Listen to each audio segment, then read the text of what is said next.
할렐루야. 피소사자 여러분, 한 주간 평안하셨습니까? 오늘 우리는 주의 은혜 가운데 1월 넷째 주일을 맞이했습니다. 우리는 매주일을 맞이할 때마다 하나님 앞에 예배를 드리고 있습니다. 예배를 드리는 그런 목적은 무엇일까요? 하나님은 우리가 예배를 통해서 어떻게 변화되기를 원하실까요? 예배의 그런 목적은 두 가지입니다. 첫 번째는 우리가 하나님을 경험하는 것입니다. 눈에 보이지 않는 하나님이시지만 우리가 신령과 진정으로 예배를 드릴 때 우리는 하나님을 경험할 수 있게 됩니다. 대부분 사람들은 여기서 다 멈추게 되죠. 우리 하나님을 경험할 때 우리는 하나님께 받은 은혜를 통해서 결단하여서 우리의 그런 삶을 변화시켜서 삶으로 나아가는 것입니다. 이것이 예배의 가장 중요한 그런 목적입니다. 그래서 예배를 잘 드렸나 평가를 해볼 때 결단이 없으면 예배를 잘 못 드린 것입니다. 결단이 있으면 예배를 잘 드리게 되는 것이지요. 그래서 우리는 예배를 드릴 때마다 하나님을 만나고 하나님을 경험하고 결단하여서 우리의 그런 삶을 새롭게 나아가는 것입니다. 오늘 특별히 예배를 드리면서 하나님을 경험하고 또 하나님 앞에서 결단하여서 우리의 그런 삶에 변화가 있는 복된 그런 사람이 되기를 간절히 바랍니다. 이제 우리의 그런 그 마음을 모아서 하나님 앞에 찬양으로 나아갑니다. 나는 예배자입니다. 함께 찬양하겠습니다.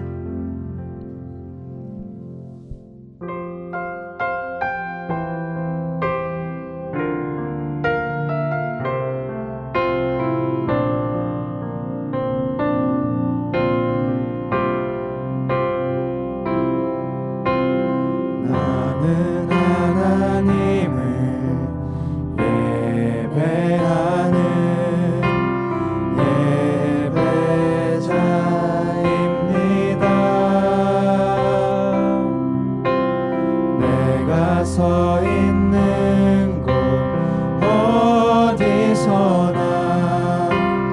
하나님을 예배합니다.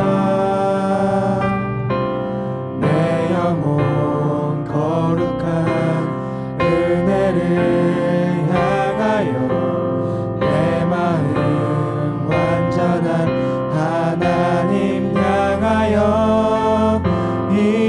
이곳에서 바로 이 시간 하나님을 예배합니다.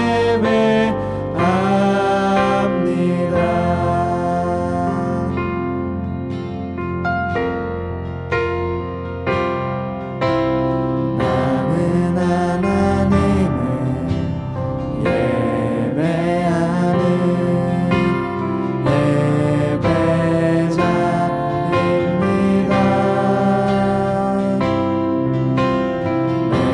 서 있는 곳 어디서나 하나님을 예배합니다.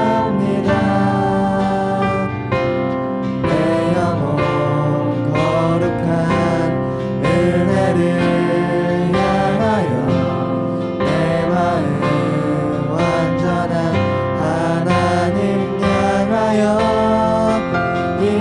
이곳에서 바로 이 시간 하나님을 예배합니다.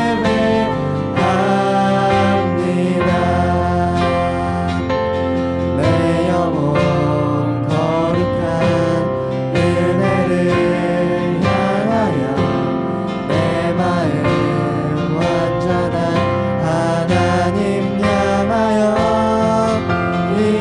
이곳에서 바로 이 시간 하나님을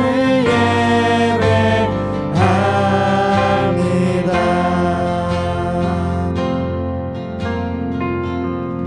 아멘, 아멘. 이 시간 함께 기도합니다. 오늘의 그런 예배를 통해서 하나님을 풍성히 만날 수 있도록 하나님을 만나는 그런 가운데 우리가 새롭게 결단하여 나가서 우리 인생에 큰 그런 변화가 생길 수 있도록 함께 기도합니다. 하나님 아버지, 하나님 아버지, 주님께서 아버지 인도해 주시니 감사합니다. 주여 역사해 주시니 감사합니다. 주여 은혜 주시니 하나님 아버지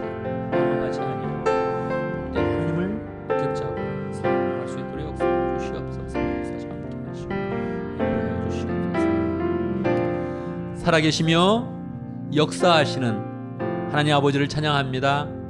늘 우리를 지켜주시고 보호하시고 우리의 걸음걸음을 인도하시는 하나님 참으로 감사합니다.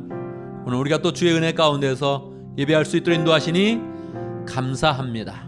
예배하면서 우리를 사랑으로 인도하시는 그 하나님 만날 수 있도록 역사하여 주시옵소서.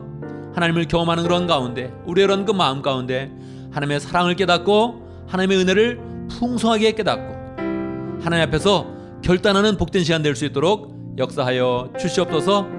허망한 세상을 쫓지 아니하고 하나님의 은혜 가운데 변화를 받아서 늘 하나님이 주시는 그런 소망의 길, 구원의 길, 사랑의 길을 담대하게 한 걸음 한 걸음 나아갈 수 있도록 축복하여 주시옵소서. 예배 모든 수를 주님께서 주관하시고 영광 받으시는 그런 가운데 예배드리는 모든 사람 가운데 찾아가셔서 한 사람 한 사람 주의 음성을 들려주시고 마음을 위로하시고 굳건하게 붙잡아 주시옵소서. 예수님의 이름으로 기도드리옵나이다. 아멘. 아멘.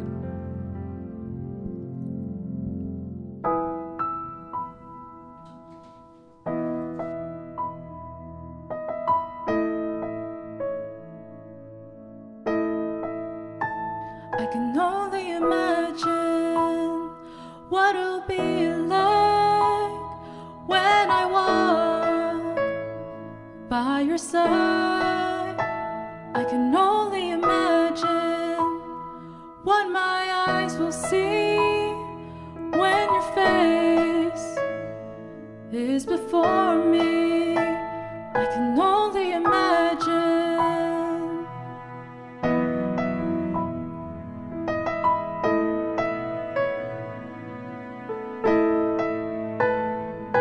Surrounded by your glory, what will my heart feel? Will I dance for you, Jesus?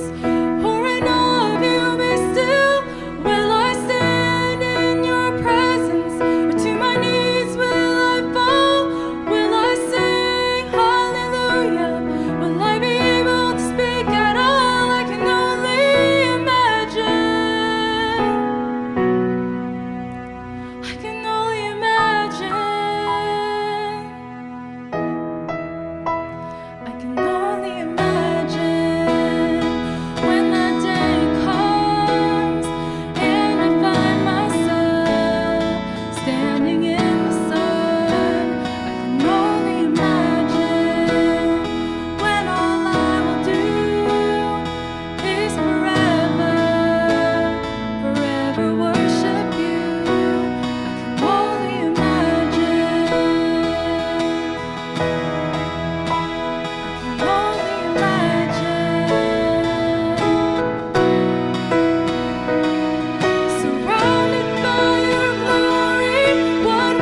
사랑 베푸셨네.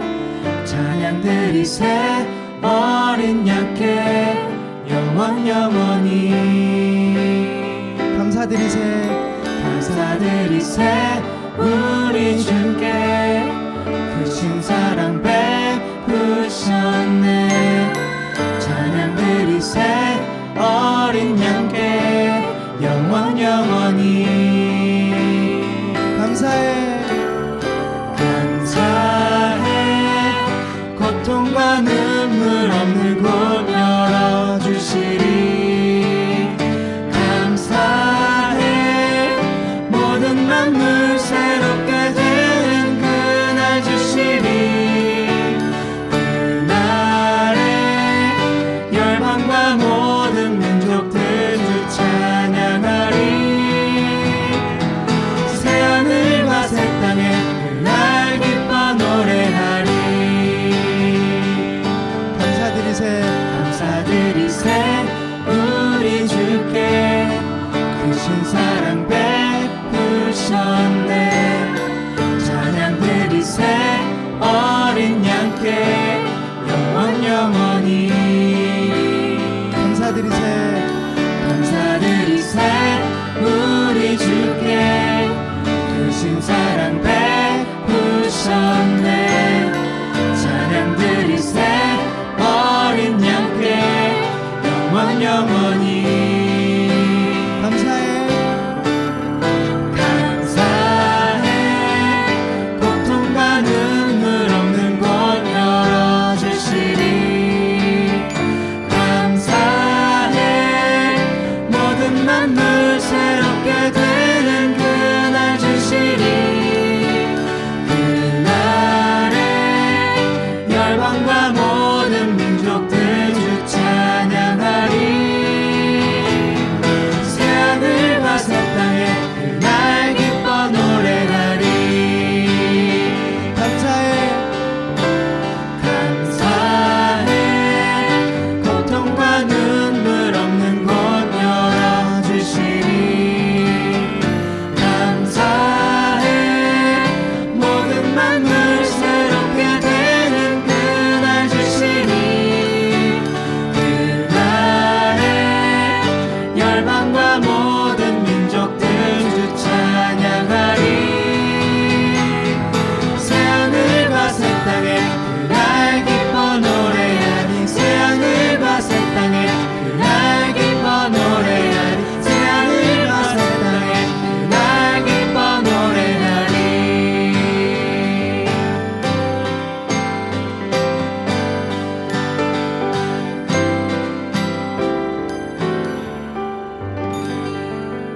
아멘, 아멘. 이 시간 함께 기도합니다. 세 가지 제목으로 함께 기도하겠습니다. 감사와 회개와 간구의 기도를 드리겠습니다. 올해 삶을 잘 살펴보면서 정말 하나님 감사합니다, 이런 마음으로 감사의 기도를 드리고, 또 우리가 그런 삶 속에 부족했던 거, 죄를 지었던 거 지금 기도하면서 내가 용서받았구나, 이런 마음으로 기도하고, 그리고 또 우리가 필요한 거, 우리 삶 가운데 꼭 요긴한 거 기도하면서 하나님께서 들어주신다, 이런 확신을 얻을 수 있도록 함께 기도하겠습니다. 기도합니다. 하나님 아버지,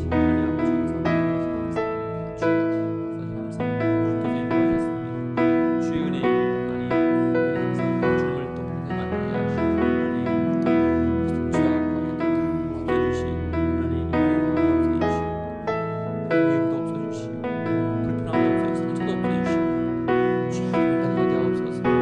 죄를 다시 하게 하시고, 너를 심하게 하시고, 죄를 하게 하시고, 하나님 열심으로 주의 들을 수 있도록 하나님 아버지 역사해 주시기를 은혜를 받고 원합니다. 주님 살아계시고 사시는도 만남 속도 역사하시고 양마다 평안케 하시고 양도 공급하시고 원전케 하시고 역사하시고 함께하여 주시옵소서. 역사하여 찾아주시옵소서. 아멘, 아멘. 하나님은 영이시니 예배하는 자가 신령과 진정으로 예배할지니라. 아멘. 이 시간 함께 사도신경 하겠습니다. 사도신경으로 우리의 신앙을 함께 고백합니다. 함께 하겠습니다. 나는 전능하신 아버지 하나님, 천지의 창조주를 믿습니다. 나는 그 유일하신 아들 우리 주 예수 그리스도를 믿습니다. 그는 성령으로 잉태되어 동정녀 마에게서 나시고 본디오 빌라도에게 고난을 받아 십자가에 못 박혀 죽으시고 장사된 지 사흘 만에 죽은 자 가운데서 다시 살아나셨으며 하늘에 오르시어 전능하신 아버지 하나님 우편에 앉아 계시다가 거기로부터 살아있는 자와 죽은 자를 심판하러 오십니다. 나는 성령을 믿으며 거룩한 공교회와 성도의 교제와 죄를 용서받는 것과 몸의 부활과 영생을 믿습니다. 아멘. 아멘.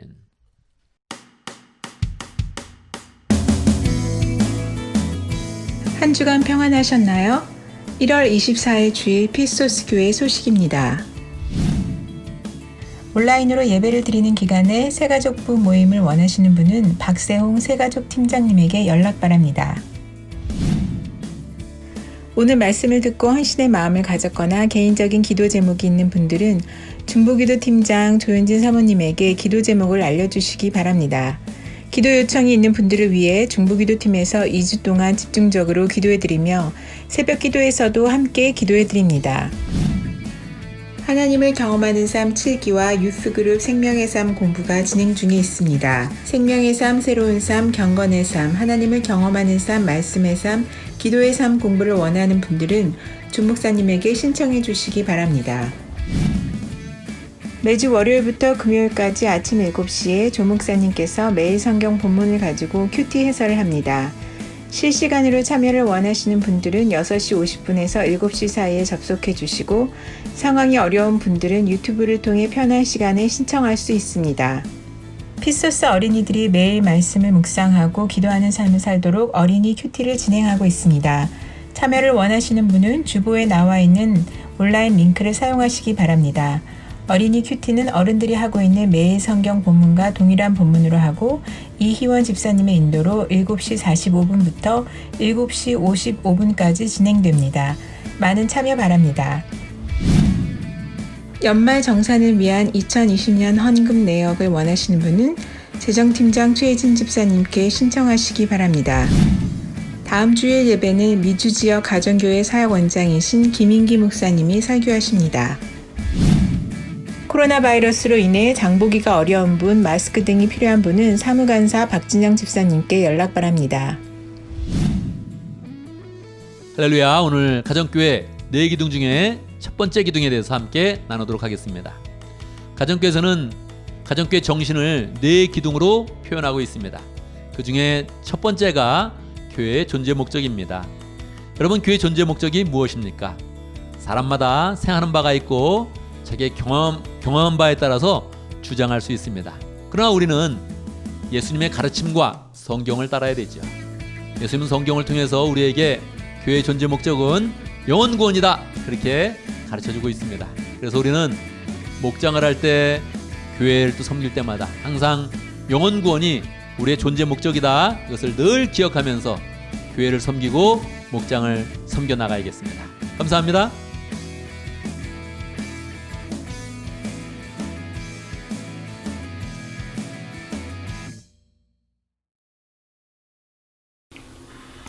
In my former book, De Lapicis, I began to write all that Jesus could do and could teach until the day he was taken up to heaven after giving instructions to the Holy Spirit to the apostles he had chosen. After his suffering, he presented himself in front of them to show many convincing proofs that he was alive. He spent a period of 40 days with them to talk about the kingdom of God. On one occasion, while he was eating with them, he said, "Do not leave Jerusalem, but wait for the gift my Father had promised, which you have heard me speak about. For John baptized with water, but in a few days you will be baptized with the Holy Spirit." Then they gathered around him and asked, "Lord, are you at this time going to restore the kingdom of Israel?" He said to them, It is not for you to know the time or dates the Father has set by his own authority, but you will receive power when the Holy Spirit comes on you, and you will be my witnesses in Jerusalem and in all of Judea and Samaria and to the ends of the earth. After he said this, he was taken up before their very eyes, and a cloud hid him from sight. The men were looking intently up into the sky when suddenly 2 men dressed in white stood beside them.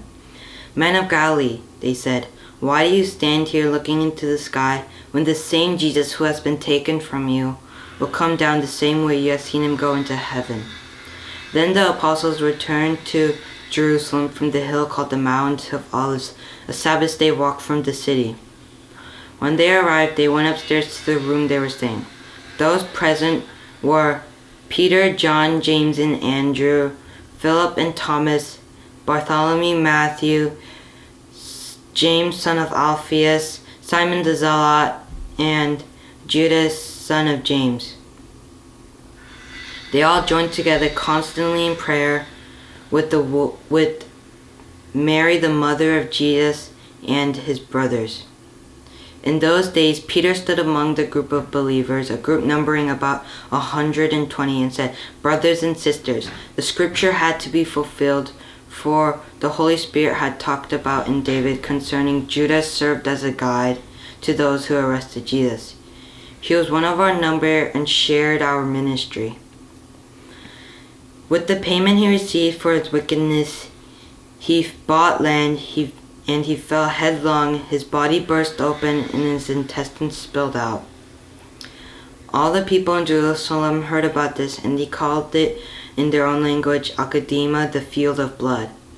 For, said Peter, it is written in the book of Psalms, may his place be deserted, let there no one dwell in it, and may another take his place in leadership. Therefore it is necessary to choose one of the men who have been with us the whole time the Lord Jesus was living among us, beginning from John's baptism to the day Jesus was taken up from us. For one of these must become a witness of his resurrection.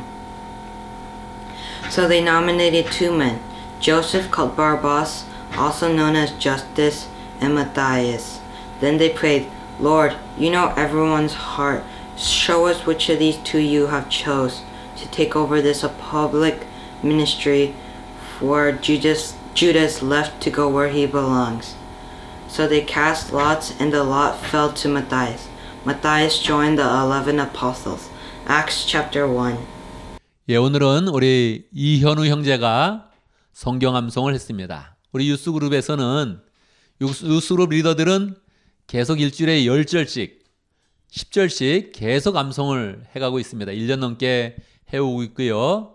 또 우리 학생들도 계속 평소에 암송을 하고 있습니다.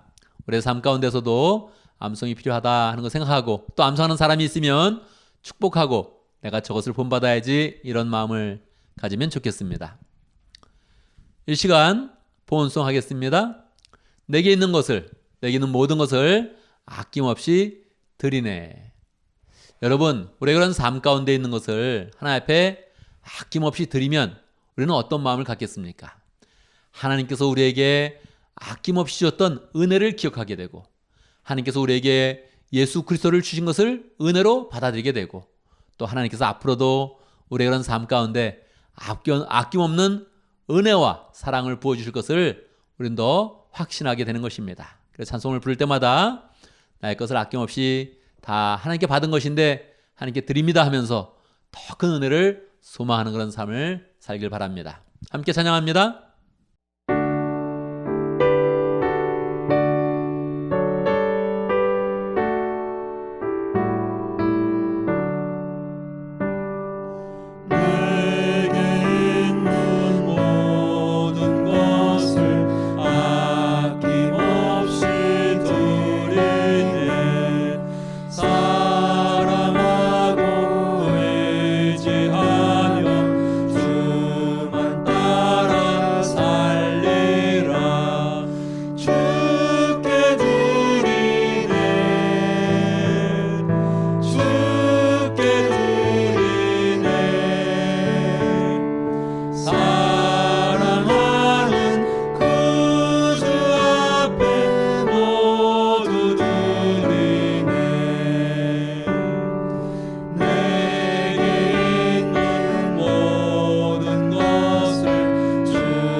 사랑과 은혜가 충만하신 아버지, 한자리에 모여 예배하기 어려운 이 시기에 주님의 선한 지혜로 이렇게 각 처소에서 하나된 예배 드릴 수 있도록 허락하여 주셔서 감사합니다. 지난 한 주간도 세상 가운데 혼란으로부터 주님의 자녀들을 지키시고 먹이시며 부족함이 없도록 주님의 계획 아래 살게 해주시는 주님 영광 받으시옵소서.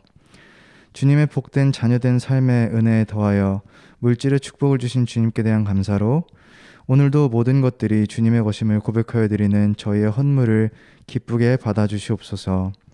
드려진 물질들이 주님께서 기뻐하시는 곳에 잘 사용될 수 있도록 인도하여 주시옵소서. 오늘도 주님의 말씀 전해주실 목사님의 입술을 주관하시어 우리로 주님의 음성을 듣게 하시고 주님과 동행하는 삶을 소망하게 하시어 주님이 기뻐하는 자녀로 살아가게 도와주시옵소서. 예배 끝까지 모든 순간을 주관하시고 함께 하시며 홀로 높임 영광 받으실 주님께 감사를 드리며 예수님 이름으로 기도드립니다. 아멘. 이 시간 하나님의 말씀을 함께 보겠습니다. 하나님의 말씀 누가복음 8장 22절에서 25절까지입니다. 제가 봉독해 드리겠습니다. 누가복음 8장 22절. 어느 날 예수께서 제자들과 함께 배에 오르셔서 그들에게 말씀하셨다. 호수 저편으로 건너가자. 그들이 출발하여 배를 저어가고 있을 때에 예수께서는 잠이 드셨다. 그런데 사나운 바람이 호수로 내리불어서 배에 물이 차고 그들은 위태롭게 되었다. 그래서 제자들이 다가와서 예수를 깨우고서 말하였다. 선생님, 선생님, 우리가 죽게 되었습니다. 예수께서 깨어나서 바람과 성난 물결을 꾸짖으니 바람과 물결이 곧 그치고 잔잔해졌다. 예수께서 그들에게 말씀하셨다. 너희의 믿음이 어디에 있느냐? 그들은 두려워하였고 놀라서 서로 말하였다. 이분이 도대체 누구시기에 바람과 물을 호령하시니 바람과 물조차도 그에게 복종하는가? 아멘. 아멘. 이 시간 함께 기도합니다. 하나님의 말씀을 듣기 전에 우리의 마음이 활짝 열리도록 믿음으로 주의 말씀을 잘 받을 수 있도록 기도합니다. 특별히 성령께서 우리 가운데 함께 하사 주의 말씀을 은혜로 받게 하시고 우리의 그런 삶에 변화를 주시도록 함께 기도하겠습니다. 기도합니다. 하나님 아버지 함께 하시고 역사하시고 도와주시옵소서. 주의 역사하시고 함께 하시고 주의 하나님을 도와주시옵소서.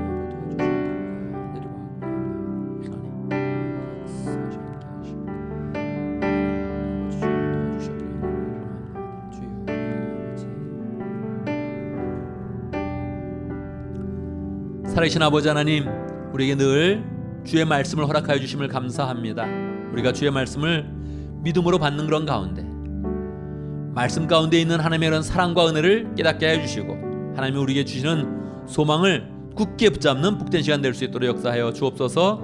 말씀을 들을 때 우리의 그런 심령에 변화가 오고 우리의 그런 삶을 결단하여서 주의 말씀을 실천하는 그런 가운데 하나님이 예비하신 축복을 다 누릴 수 있도록 역사하여 주시옵소서. 예수님의 이름으로 기도드리옵나이다. 아멘. 할렐루야. 우리 하나님은 살아계십니다. 살아계신 하나님의 은혜가 오늘 말씀 듣는 모든 분들에게 풍성하게 임하기를 간절히 바랍니다. 우리는 살아가면서 믿는다는 그런 이야기를 하기도 하고 또 듣기도 합니다. 부모님이 자녀에게 나는 너를 믿는다 이렇게 이야기를 할 때는 자녀가 좀 부족한 부분이 있어도 앞으로는 잘 되겠지 이런 격려를 담고 소망을 담아서 이야기하는 것일 것입니다. 친구 간에 나는 너를 믿어 이렇게 이야기할 때는 네가 말한 것이 사실이라고 믿고 우리의 우정은 변치 않을 거야 이런 내용을 담아서 믿는다고 이야기를 하겠지요. 다 좋은 뜻으로 이야기한 것이지만 사람끼리 하는 그런 이야기는 아무리 믿는다 이렇게 이야기를 해도 그 결과가 좋지 않게 끝날 때가 있는 것입니다. 그래서 사람 사이의 그런 그 믿음은 그렇게 큰 의미가 있지는 않습니다.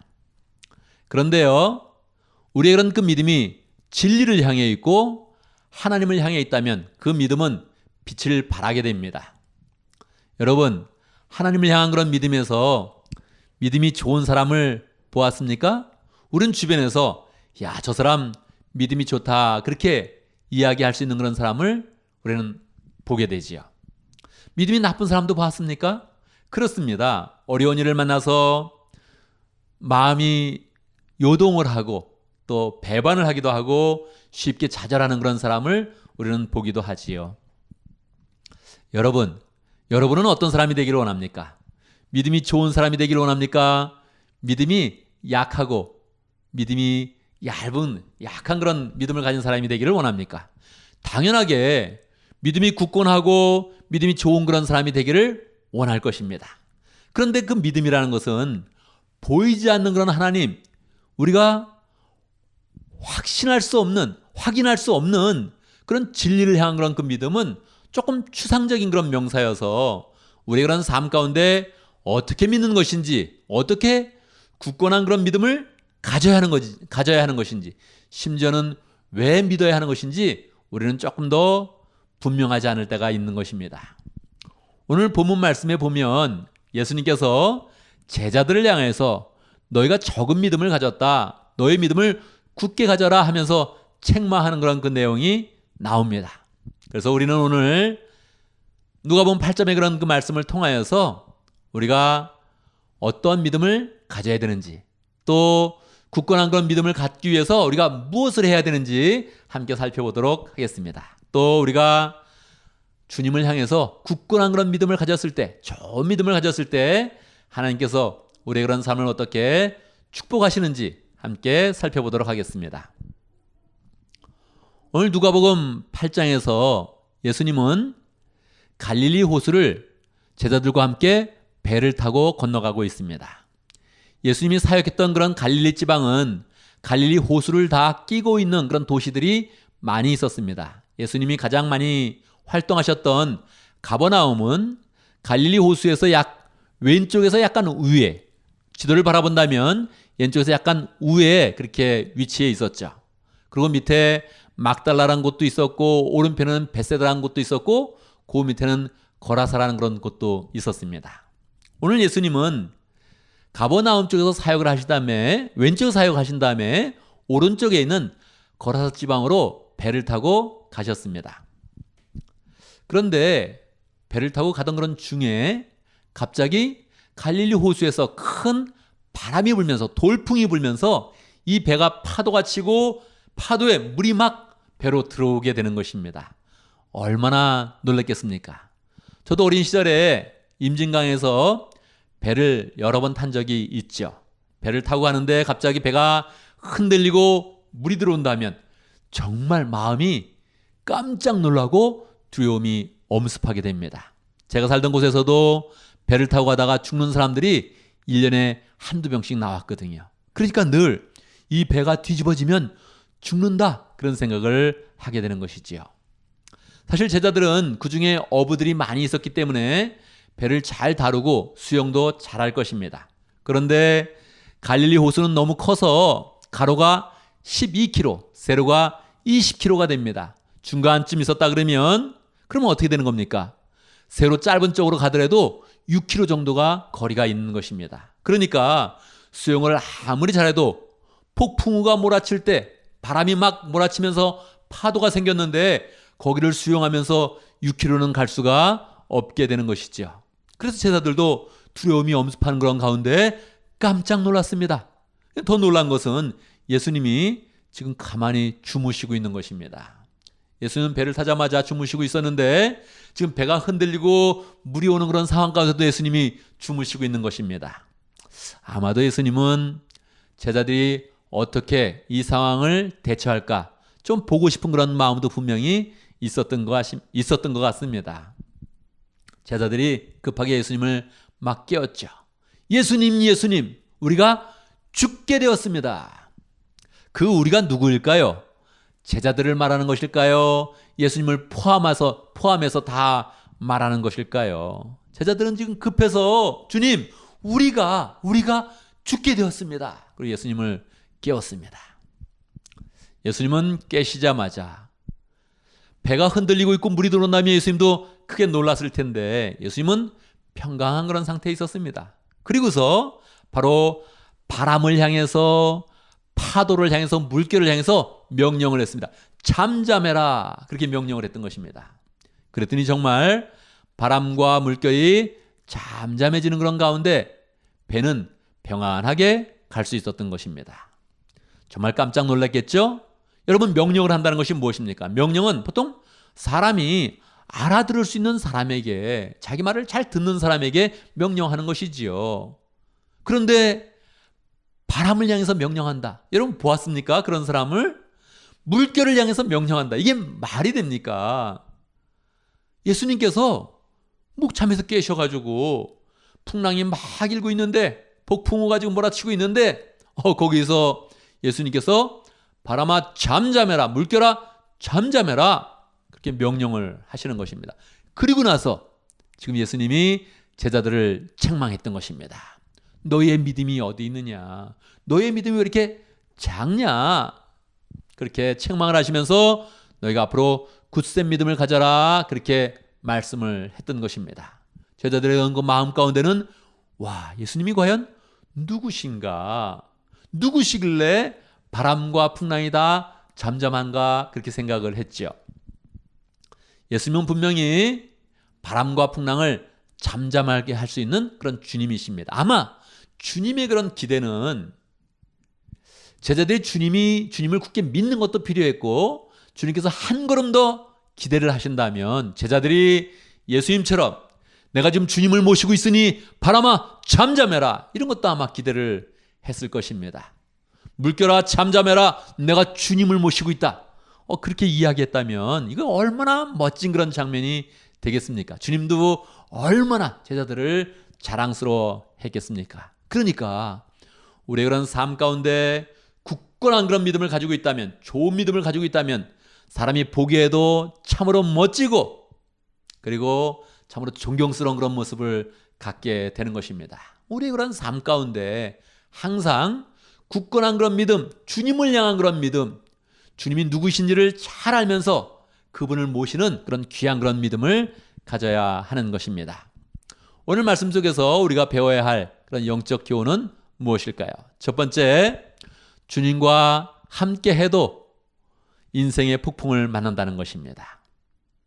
이건 제자들이 그 장면에서 명확하게 우리에게 보여주고 있죠. 제자들이 분명히 주님과 배를 타고 가고 있는데 폭풍이 일어난 것입니다. 주님과 함께 간다면 어떻게 됩니까? 배는 조용해야죠. 바람이 불지 말아야 되죠. 바람이 불던 것도 바람이 잠잠해지죠. 그렇지만 그렇지 않았던 것입니다. 주님이 함께 탄 그런 배가 폭풍을 만나서 막 흔들렸고 그 배 안에는 물이 들어왔던 것입니다. 보통 신앙생활을 처음 하는 그런 사람들은 내가 이제 하나님을 믿으니까 내 인생은 좀 평안해지겠다 생각을 합니다. 또 믿음이 굳센 그런 사람들도 열심히 신앙생활을 할 때는 하나님께서 나를 더 지켜주시겠지, 이런 생각들을 해서 내 생활은 좀 평안해질 거야, 이렇게 기대를 하게 되죠. 그러나 실상은 어떻습니까? 실상은 교회 생활을 처음 하는 그런 사람이나 오래된 사람이나 순전한 그런 그 마음으로 믿음 생활을 해도 인생의 폭풍은 오는 것입니다. 심지어는 평상시의 그런 삶보다 더 강하게 올 수 있다는 것입니다. 우리는 놀라지 말아야 됩니다. 하나님께서는 폭풍이 오는 것을 막아주지 않습니다. 막아주시는 것이 아니라 폭풍에 대처하는 그런 방법, 폭풍에 대처할 수 있는 그런 믿음을 주시는 것입니다. 이것을 꼭 기억해야 됩니다. 왜 나에게 이런 일이 일어날까? 이렇게 의문을 품는 것이 아니라 그래, 올 것이 왔구나, 이렇게 생각을 하면서 믿음으로 그것을 대처해야 되는 것이죠. 그래서 우리는 두 번째 교훈으로 넘어갑니다. 폭풍을 만날 때 우리에게 믿음이 필요하다는 것입니다. 폭풍이라는 것이 무엇입니까? 인생의 폭풍이라는 것이 무엇입니까? 우리에게 불치병이 다가온다면, 우리에게 사고가 일어난다면, 사업을 했는데 갑자기 사업이 망하게 되었다면, 직장 생활을 할 때 갑자기 직장을 잃게 된다면, 이거 폭풍이죠. 이런 게 인생의 폭풍이죠. 여러분, 인생의 폭풍이 오면 난 괜찮아, 그럴 사람은 아무도 없습니다. 그런데 이때 바로 믿음이 필요하다는 거예요. 우리 주님이 이때 우리에게 믿음을 기대하시는 것입니다. 예수님과 제자들이 배를 타고 갈 때 폭풍을 만났습니다. 주님이 저희들에게 기대한 것이 무엇입니까? 믿음입니다. 굳건한 믿음입니다. 저희들이 믿어야 되는 것은 두 가지였습니다. 첫 번째, 주님이 이배에 함께하고 있다. 이것을 믿어야 했습니다. 두 번째는 무엇입니까? 두 번째, 주님이 우리를 보호하신다. 우리와 함께하고 있는 그런 주님께서는 이 모든 그런 풍랑을 잠재울 수 있는 능력이 있다. 이것을 굳게 믿어야 하는 것입니다. 우리의 그런 삶 가운데서도 분명히 인생의 폭풍을 만납니다. 병에 걸리는 때도 있고요. 사고를 만나는 그런 때도 있고요. 직장 생활 가운데, 사업 가운데 어려움을 당할 때가 분명히 있습니다.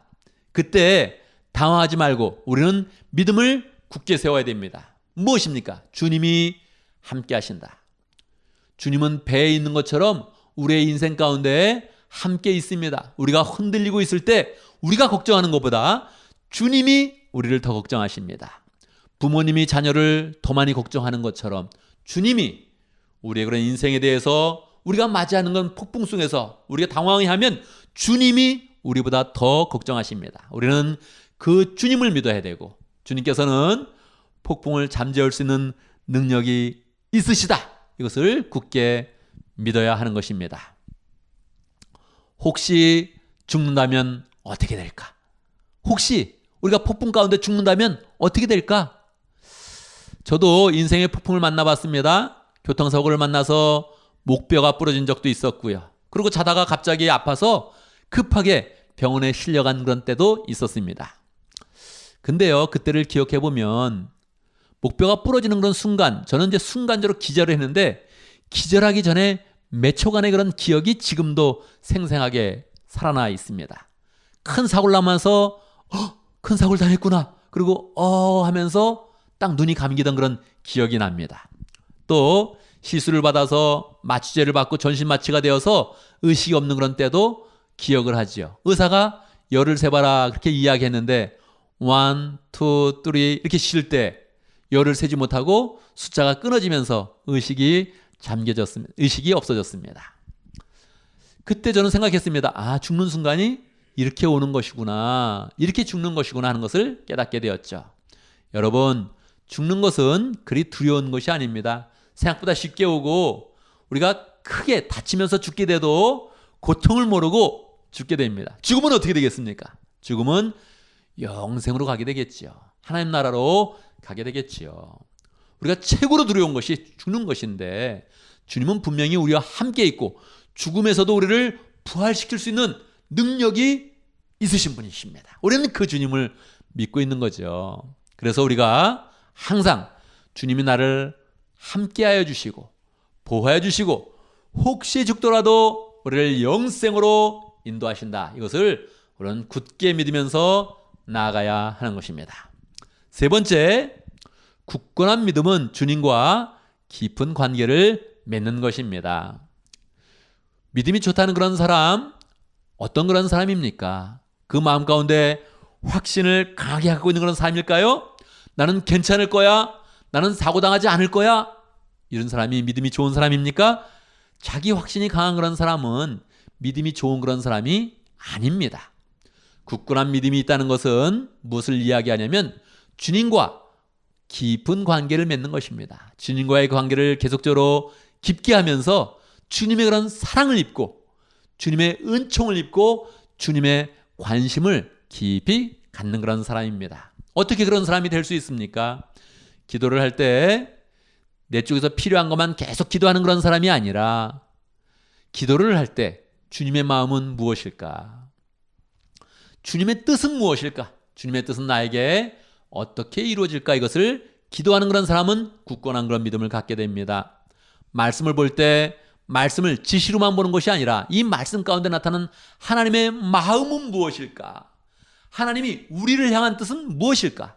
이곳에서 하나님이 나에게 주시는 그런 말씀은 무엇일까? 그것을 잘 깨달으면서 말씀을 지키고 내가 말씀을 지켰는데 내 인생을 바라보면서 하나님이 좋아하시고 하나님이 기뻐하는 것을 깨닫는 그런 사람이 관계를 깊게 맺는 것입니다. 그래서 믿음이 좋다는 것은 사람 쪽에서 확신을 혼자서 굳건하게 갖는 것이 아니라 하나님 편과 항상 상호작용으로 기도하고 말씀을 이해하고 삶 속에서 주님과 동행하면서 주님과의 그런 관계를 깊게 하는 그런 사람이 믿음이 좋은 사람이요, 믿음을 굳건하게 하는 그런 길로 나가는 그런 사람입니다. 여러분, 이 말씀을 우리의 그런 삶 가운데 어떻게 적용할 수 있을까요? 첫 번째, 인생에서 풍파를 만나는 것을 두려워하면 안 됩니다. 인생에서는 두려움이 많이 엄습합니다. 루마니아의 범브란트라는 그런 목사님이 감옥에 갇히게 됐습니다. 루마니아의 공산치하에서 감옥에 갇히게 되었는데 거기서 사형언도를 받게 됩니다. 얼마나 두렵겠습니까? 언제 죽을지 모르는 것입니다. 그때 하나님께서 범브란트 목사님에게 네가 성경을 다시 읽어라, 그리고 두려워하지 말라는 그런 그 말이 몇 번 있는지 한번 세어봐라, 그렇게 말씀을 주셨습니다. 그 말씀을 듣고 나서 성경을 다시 잘 읽으면서 동그라미를 쳤습니다. 하나님께서 평강케 만들어주시고 두려워하지 말게 만들어주시는 그런 말씀이 몇 번 나와 있나 이렇게 봤더니 366번 나와 있다는 거예요. 그래서 1년에 365일인데 왜 366번이 나와 있을까 하고서 하나님께 또 기도를 해봤다는 거예요. 하나님, 왜 366번입니까? 그랬더니 하나님께서는 평소에는 365일이 있지만 윤달이 있는 그런 날에는 366일이 되니까 나는 하루도 네가 성경을 읽을 때 두려워하지 않기를 바라고 하루도 두려움에 휩싸이지 않기를 원한다. 그래서 나는 성경에 기록해놨다, 이런 말씀을 주셨다는 거예요. 여러분, 갑자기 여러분이 길을 가다가 개를 만났습니다. 그러면 어떤 마음이 드십니까? 두려운 마음이 드시죠. 그래서 개를 보고 두려운 눈빛을 하면서 뒤를 돌면 그때 개는 문다는 거예요. 개를 딱 봤는데 내가 너를 죽인다, 이런 마음으로 개를 쳐다보면 개는 움직이지 않는다는 거예요. 왜요? 사람이 만물의 영장이니까 개는 사실은 사람에 대해서 두려움을 갖고 있다는 거예요. 그런데 사람이 두려운 눈빛을 하고서 딱 고개를 돌리면 그때 쫓아와서 뒤를 물게 된다는 것입니다. 그래서 두려운 그런 상황이 왔을 때 그것을 직면하면서 먼저 두려움에 무너지지 말아야 됩니다. 하나님께서 우리에게 말씀하는 거예요. 두려워하지 말아라. 너는 내 자녀다. 하나님이 늘 지켜보시고 있는 거예요. 하나님이 늘 우리를 지켜보시면서 보호하고 있는 거예요. 그래서 하나님께서 두려워하지 말라는 그런 말씀을 끊임없이 우리에게 주고 있는 것입니다. 우리는 그 말씀을 믿는 그런 가운데 두려워하지 않는 그런 마음을 가져야 됩니다.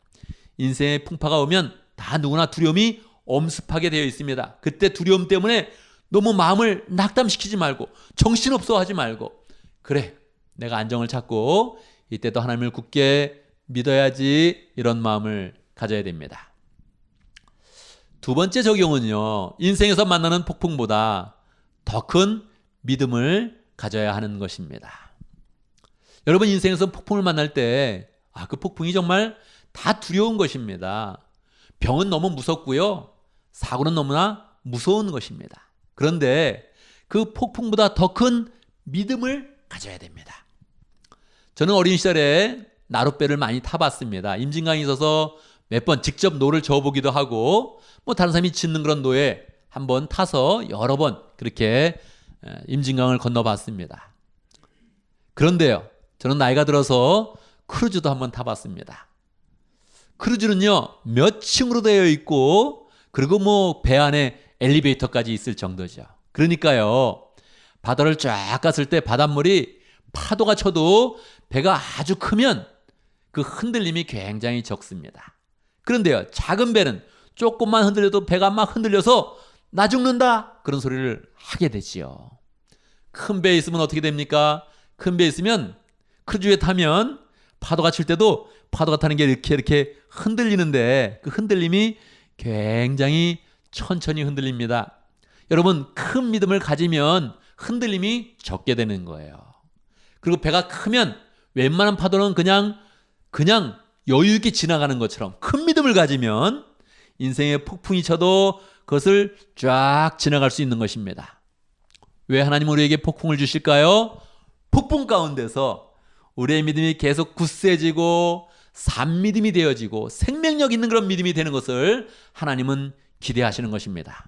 저도 교통사고를 당했을 때 오랫동안 누워있게 되었는데 누워있으면서 저는 그때 처음으로 목회는 기도 가운데 하는 것이구나 하는 것을 처음으로 배웠습니다. 그래서 그때부터 시간을 정해놓고 기도하기 시작했습니다. 그 전까지는 그냥 막연히 기도한다 했는데 그때부터는 기도의 시간을 채우려고 노력했고 기도하면서 내가 교회를 세우리라 이런 것을 처음으로 다짐하게 됐습니다. 우리 사모님도 갑상선이 아파서 3년간 고생을 했는데 이 고생하는 그런 동안에 믿음이 굳건해지고 요즘에는 기도를 얼마나 많이 하는지 하루에 2시간이나 3시간 정도 말씀과 기도에 전념하는 것을 제가 옆에서 볼 수 있습니다. 정말 기도도 강력해졌고 믿음도 굳건해지는 것을 볼 수 있습니다. 폭풍은 원치 않는 것이지만 그것을 믿음으로 대항하고 두려움 없이 하나님을 믿게 되면 하나님이 우리의 믿음을 굳건하게 해주시면서 우리의 그런 삶을 점점 더 평강하고 두려움이 없는 그런 삶으로 우리의 그런 삶을 인도해 주시는 것입니다.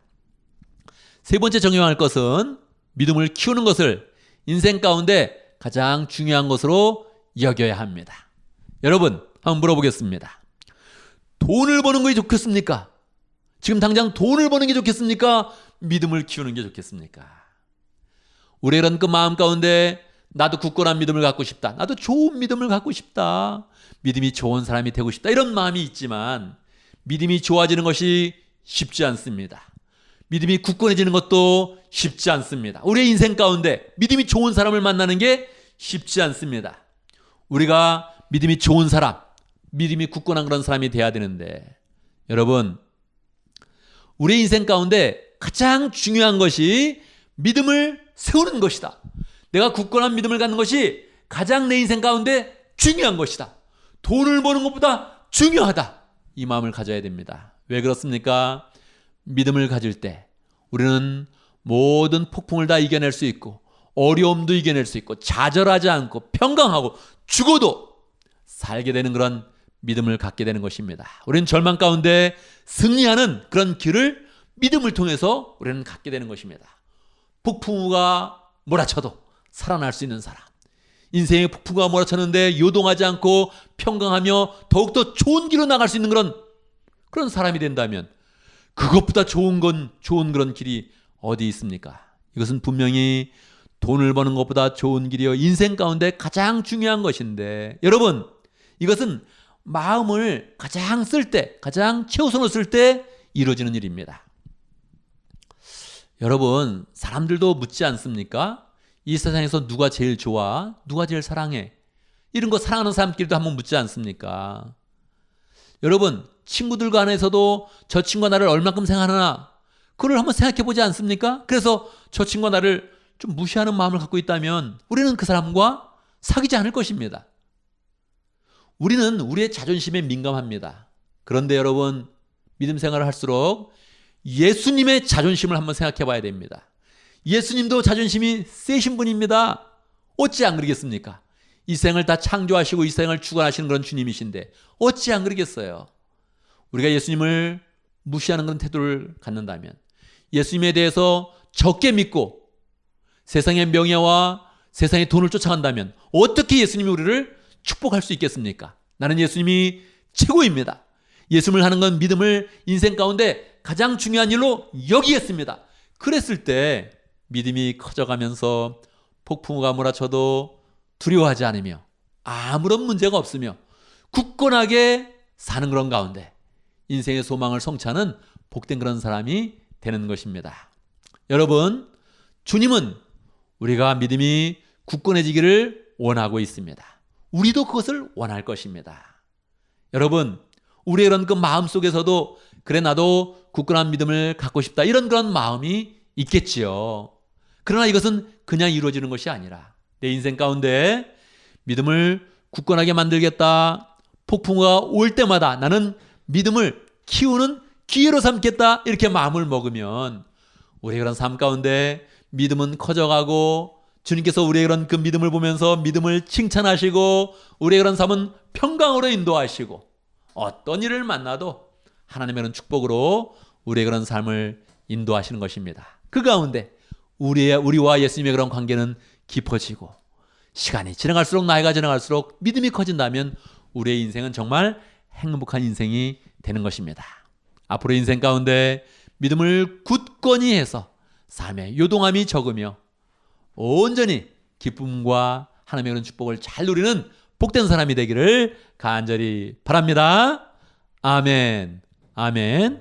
이 시간 함께 기도합니다. 오늘 말씀을 기억하면서 기도하겠습니다. 하나님, 내가 굳건한 믿음을 갖게 해주십시오. 또 결단하는 것입니다. 내가 굳건한 믿음을 갖겠다. 다른 무엇보다도, 돈 버는 것보다도 믿음을 굳건히 세우겠다. 이 마음을 가지고 함께 기도합니다. 기도하겠습니다.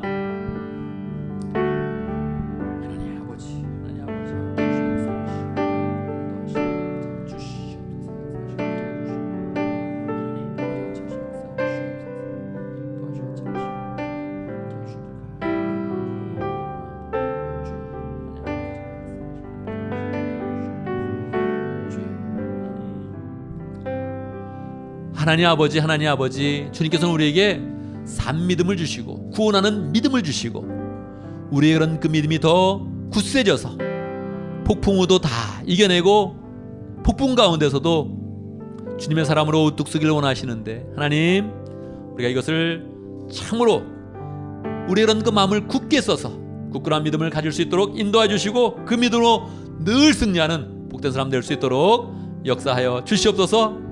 시간이 갈수록 믿음이 커져가는 그런 사람, 믿음이 좋아지는 사람, 그래서 우리의 그런 삶 가운데 하나님의 은혜와 축복이 넘치는 복된 사람 될 수 있도록 인도하여 주시옵소서. 예수님의 이름으로 기도드리옵나이다. 아멘. 아멘. 이제 다 같이 일어나셔서 헌신의 찬양을 부르겠습니다. 이 믿음 더욱 굳세라. 함께 찬양하겠습니다.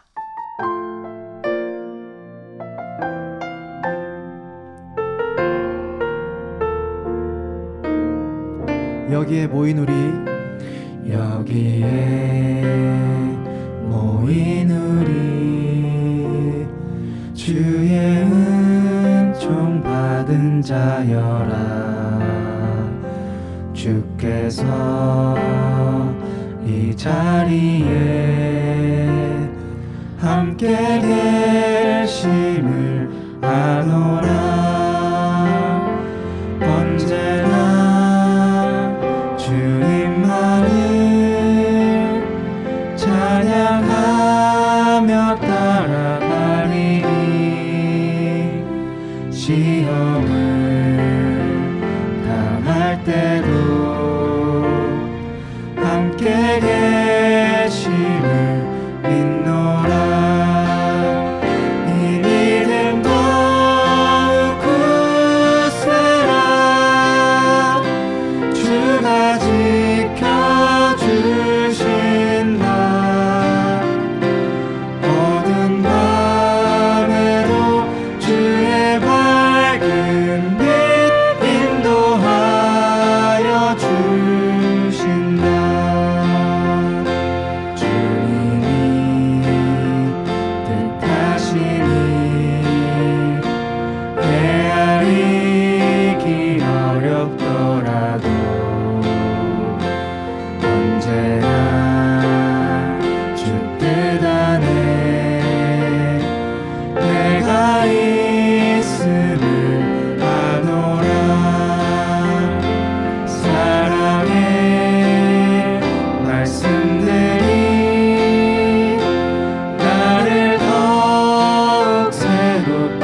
아멘, 아멘. 이 시간 우리는 세상으로 나아갑니다.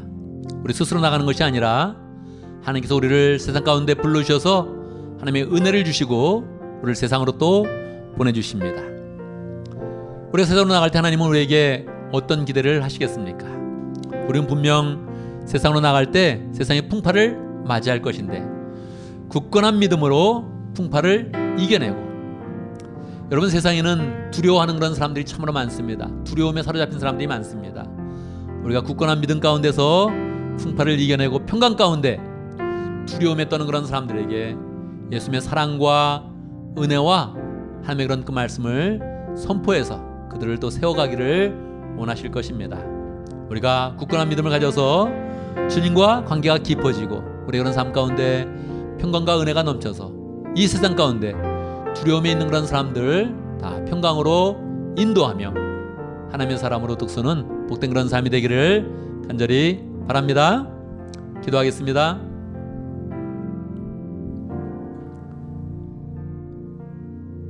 지금은 우주 예수 그리스도의 무하신 은혜와 하나님 아버지의 크신 사랑과 성령의 교통하심과 역사하심이 굳건한 믿음을 가지고 폭풍우를 이겨내며 두려움에 떠는 그런 사람들에게 하나님의 평강과 은혜를 나누길 원하는 하나님의 사람들 머리 위에, 우리 온 믿음의 식구들 위에 지금부터 영원토록 함께 있을지어다. 아멘, 아멘. 또 한 주간 믿음 가운데 승리하는 복된 삶을 살기를 간절히 바랍니다.